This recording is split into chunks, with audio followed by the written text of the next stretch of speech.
Mos nguroni të na kërkoni ndihmë. Jemi të gatshëm të mbushim çdo boshllëk tuaj.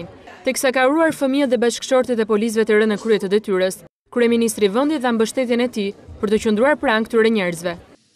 Unë e kuptoj se problemet familjare janë të shumta,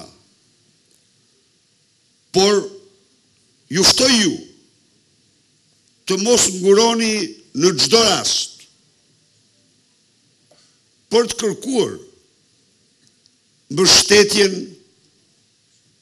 e autoriteteve shtetërore aty ku ndodhi. Ligje dhe kuadër ligjor janë plotësuar, por të jeni sigurt ju që ne qëndrojmë të gatshëm për çdo boshllëk.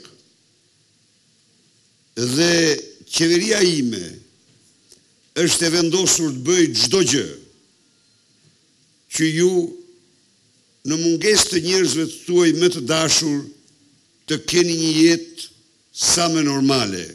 Ndërkaq ministri i Brendshëm Basha tha se do të mbështesin për strehim dhe arsimim fëmijët e 246 policëve që humbën jetën gjatë detyrës. Kredi me interes zero për strehimin e gjithë secilës prej familjeve që ka nevojë për strehim.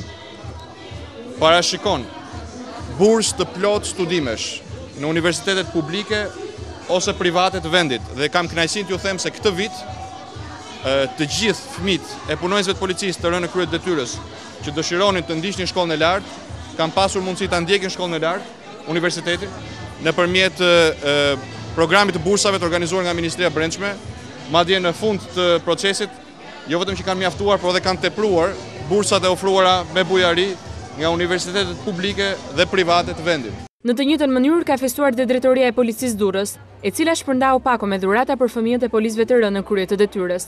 Ndërkaq dhe në ambientet e institucionit të paraburgimit në Durrës, fëmijët e të dënuarve patën mundësi që të rinin disa çaste më shumë me prindrit e tyre dhe gjithashtu morën dhe dhuratat e fundvitit.